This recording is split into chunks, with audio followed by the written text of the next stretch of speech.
একটা রাজ্যের উন্নয়ন হচ্ছে কি হচ্ছে না, কিংবা এর গ্রোথ কি, এটা নির্ভর করে তার ইকোনমি সাইজ এবং পার ক্যাপিটা ইনকাম। বামফ্রন্ট যখন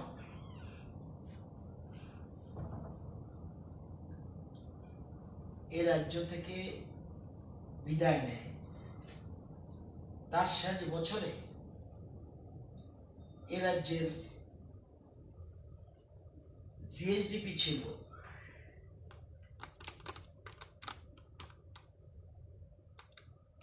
অর্থাৎ ইকোনমি সাইজ ছিল 44,161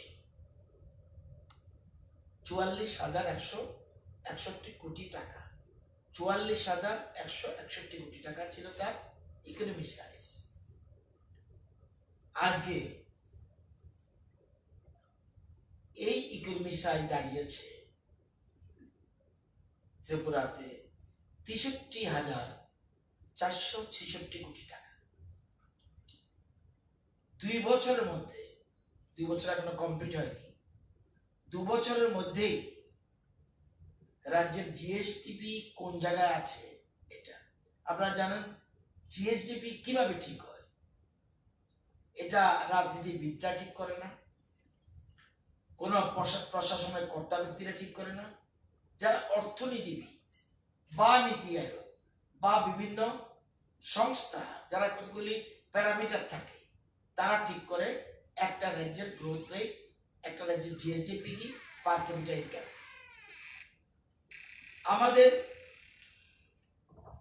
আমাদের রাজ্যের বর্তমানে জিএসডিপির মূল ইকোনমি সাইজ 63,466 কোটি টাকা। এটা কিভাবে ঠিক হয়?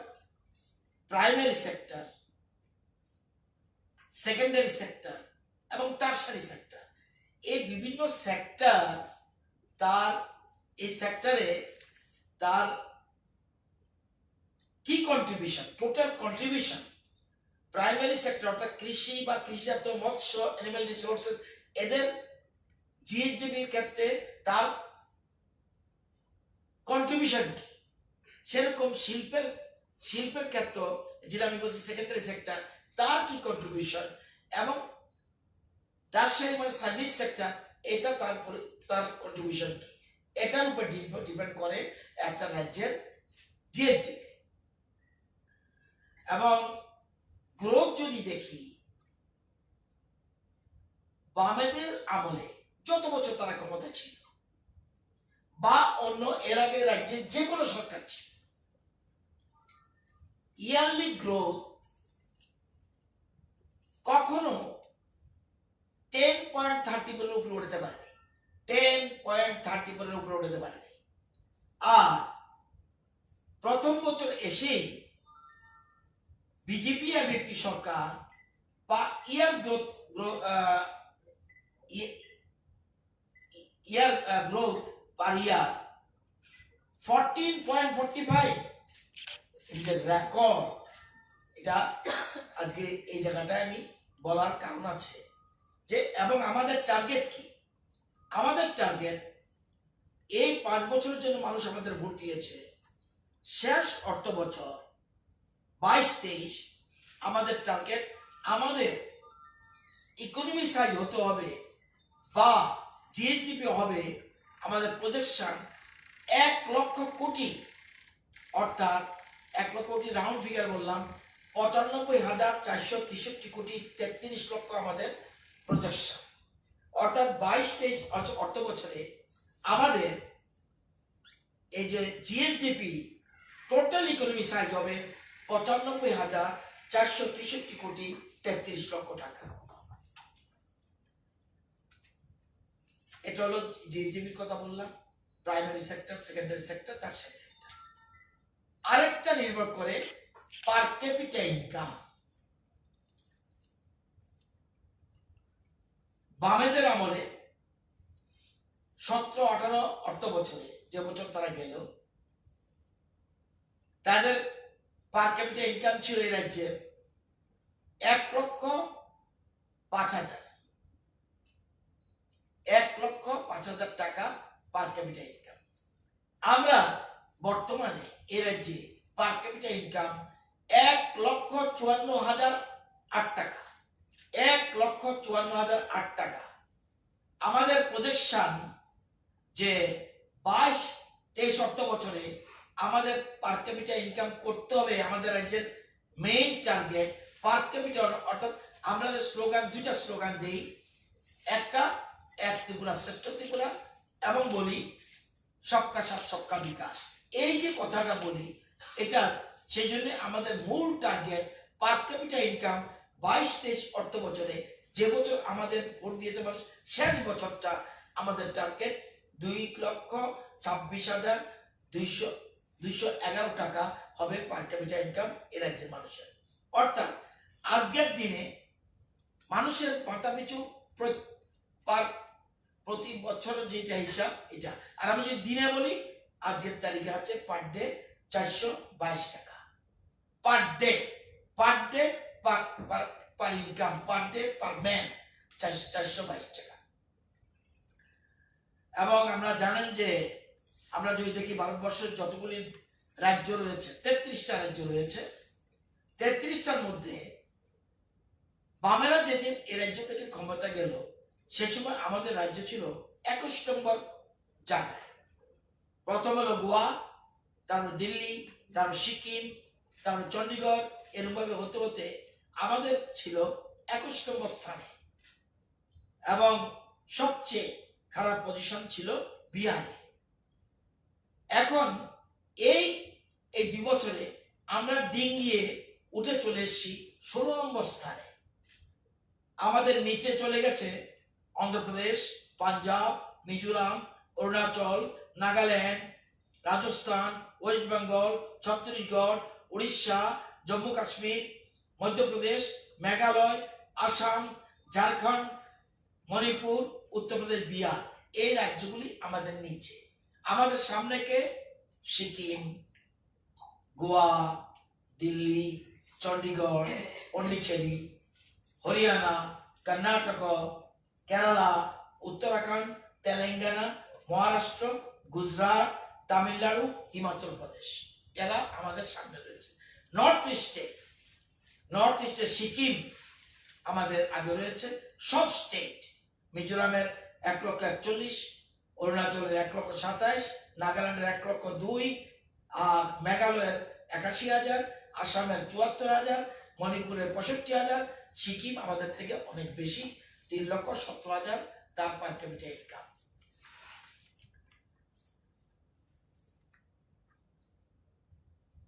আপনারা জানেন যে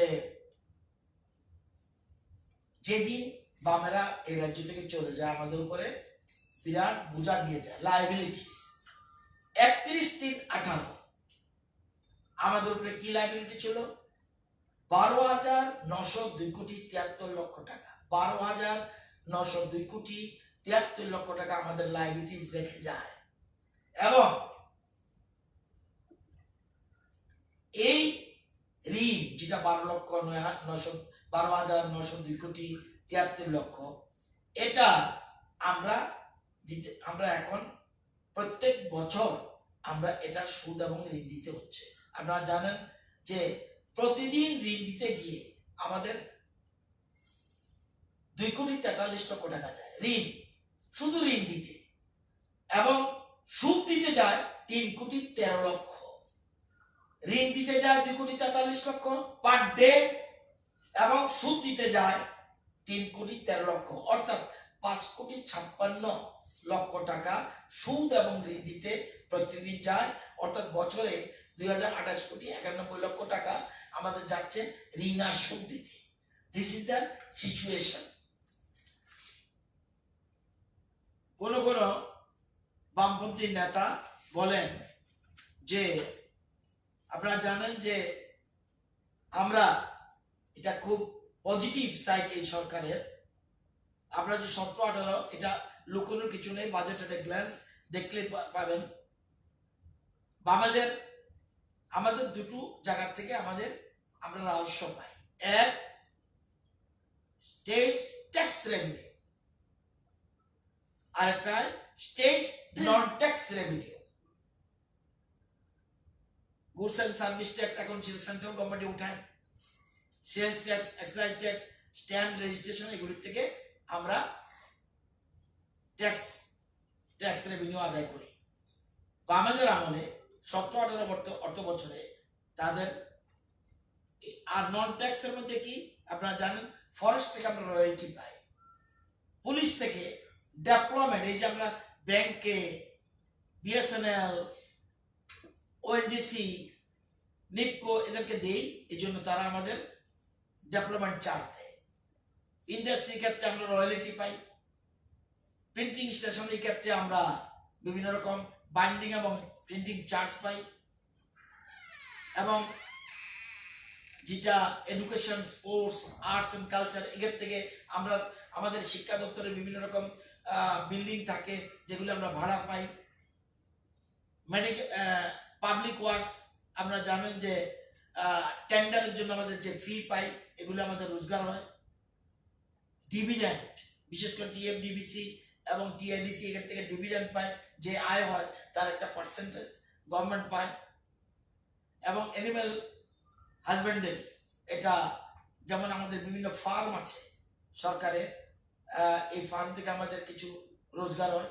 এই tax and non tax revenue মিলে তাদের আমলে রোজগার হয়েছে, আর রেভিনিউ কালেকশন হয়েছে 1,915 কোটি 50 লক্ষ 17-18-তে। আর আমরা 19 কোটিতে আমাদের কালেকশন 2,334 কোটি 16 লক্ষ,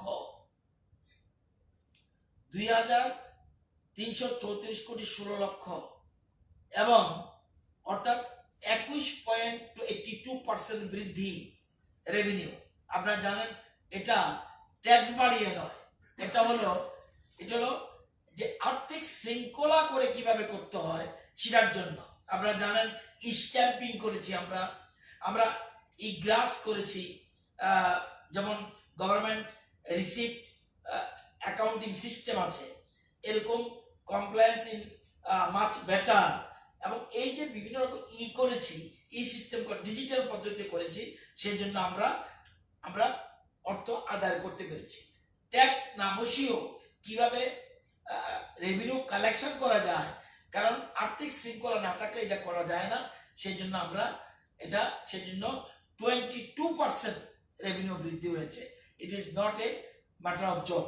তো এই জিনিসগুলি, কারণ আমি দেখেছি একজন বামপন্থী নেতা বলেছে যে পার ক্যাপিটাল আমাদের ট্যাক্স বসিয়ে করেছি, কিন্তু এটা জানে না।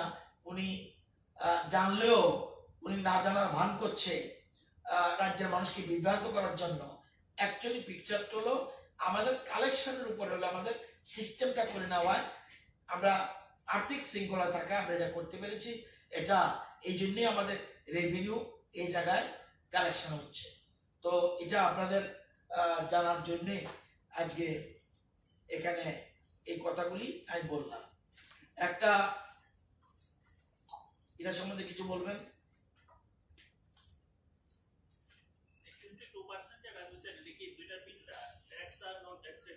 সব মিলিয়ে টোটাল মানে own revenue state owns revenue.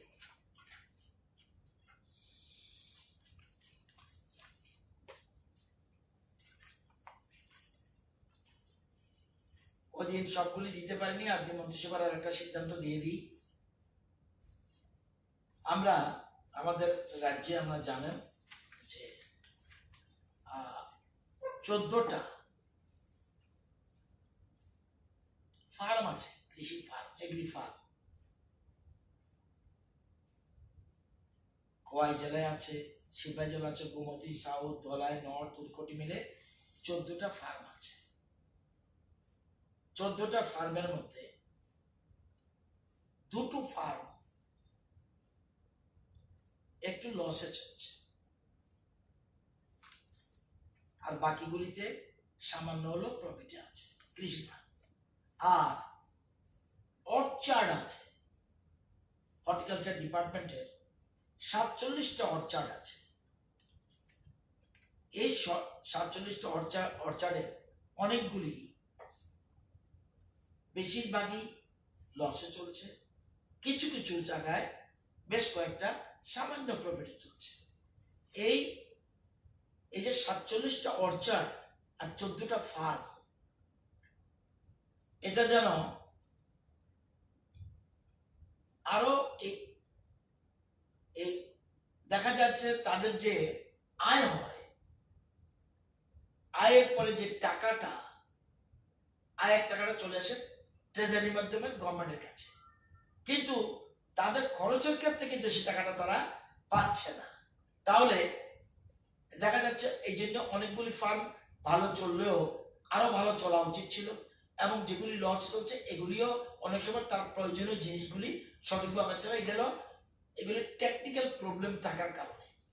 তো গভর্নমেন্ট সিদ্ধান্ত নিয়েছে, যে মন্ত্রিসভা সিদ্ধান্ত নিয়েছে, এই 47টা অর্চার্ড এবং 14টা যে এগ্রি ফার্ম আছে, এই ফার্মগুলির জন্য সোসাইটি করা হবে, এবং সবগুলিকে আমাদের একটা পাইলট প্রজেক্টের মতো আমরা একটা চেষ্টা করছি। 6টা ফার্ম আর 9টা অর্চার্ড, এই 915, এই 61টা ফার্ম এবং অর্চার্ডের মধ্যে 15টাকে নিয়ে আমরা একটা সোসাইটি করতে যাচ্ছি। মন্ত্রিসভা অনুমোদন দিয়েছে এটা করে, এবং সোসাইটি সব অফিসিয়ালস, এরকম না যে কোনো প্রাইভেট সংস্থা, সেইগুলি নিয়ে তাদের যে রোজগার হবে, তাদের যে আয় হবে, গভর্নমেন্টকে সে আয় হলে আয়ের 50% শুধু দেবে, বাকি 50% তারা যেমন সেখানে তাদের, কিন্তু কারণ আছে। এই 50% বলতে পারেন কেন, ওইখানে তো সরকারি কর্মচারী রয়েছে, তাদের বেতনের প্রশ্ন রয়েছে। তো আমরা এই জন্য মন্ত্রিসভা অনুমোদন দিয়েছি। ইয়েস, সোসাইটি করে দেখা যাবে যে কিভাবে এগুলিকে আরো ডেভেলপ করা যায়। It is proposed to register a society named Tripura Farms and Orchard Research and Demonstration Society with the bylaw থাকবে, গাইডলাইন থাকবে, এগুলি নিয়ে করার। এইটাই কৃষি দপ্তর এবং হর্টি দপ্তর মন্ত্রিসভার অনুমোদন চেয়েছে, মন্ত্রিসভা সেদিন এটার অনুমোদন দিয়েছে।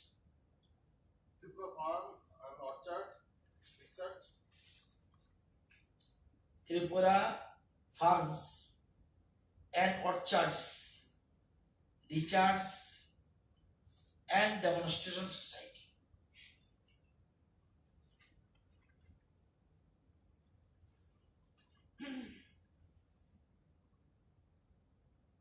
এটা স্টেট প্ল্যানিং বোর্ডেও এটা নিয়ে মিটিং হয়েছে, ওইখানে সিদ্ধান্ত হয়েছে।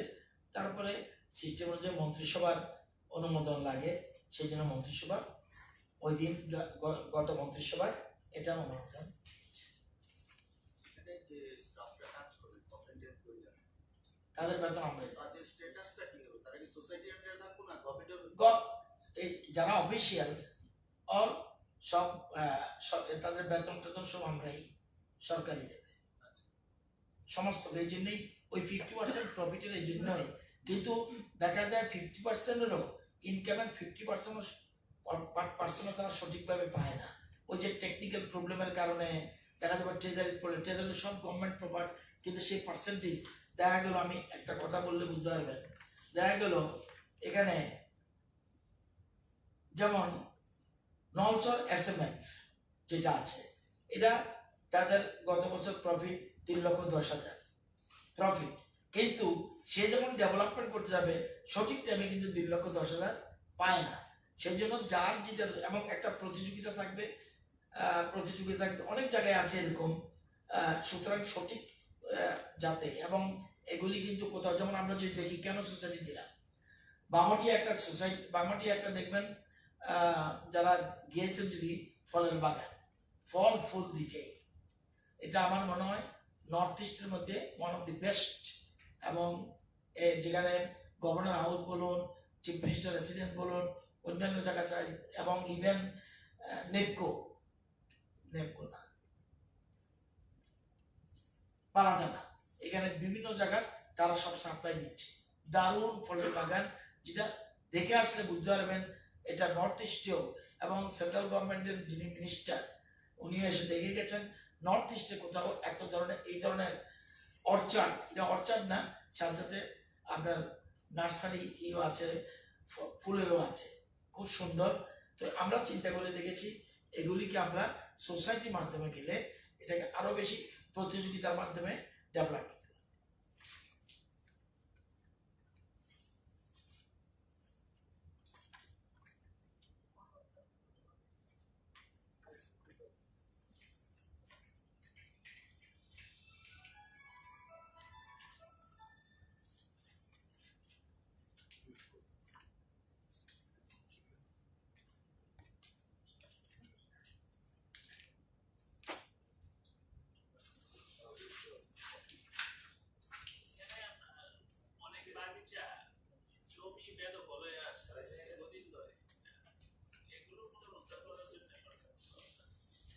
কোন বাগানে না, এটা তো তাহলে খবর নিতে হবে, এটা দপ্তরটা আমি চালাই না, খবর নিতে হবে। যেহেতু বলছেন যে কৃষিমন্ত্রী জানে, উনি নিজেই বলছিলেন সাবরুমে একটা এরকম অর্চার্ড আছে যেখানে প্রায় অর্ধেকের বেশি জায়গা দখল হয়েছে, পাবলিক কারিগর করে রেখেছে।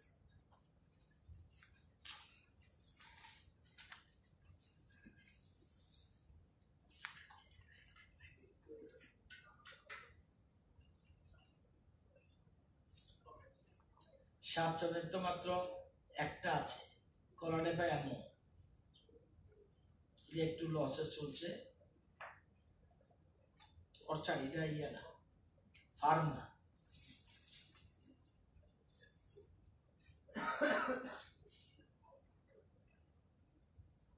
ঠিক আছে, তবু যেটা বলছেন একটু কথা বলে নেবো, যে এরকম আমরা স্টেপ নিচ্ছি। কিছু জায়গা তো তৎকালীন সময়ে ওই সরকারের সময় বেশ কিছু শুধুমাত্র অর্চার্ড না বা ফার্ম না, বহু ঘাস, গভর্নমেন্ট ঘাস ল্যান্ডও অনেকগুলি নাম দখল, তারপরে জোট করে নেওয়া বেআইনিভাবে, এগুলি শুরু হয়ে গেছে। এর মধ্যেই নোটিশ ফোটিশ দিয়ে প্রয়োজনীয় ব্যবস্থা করা।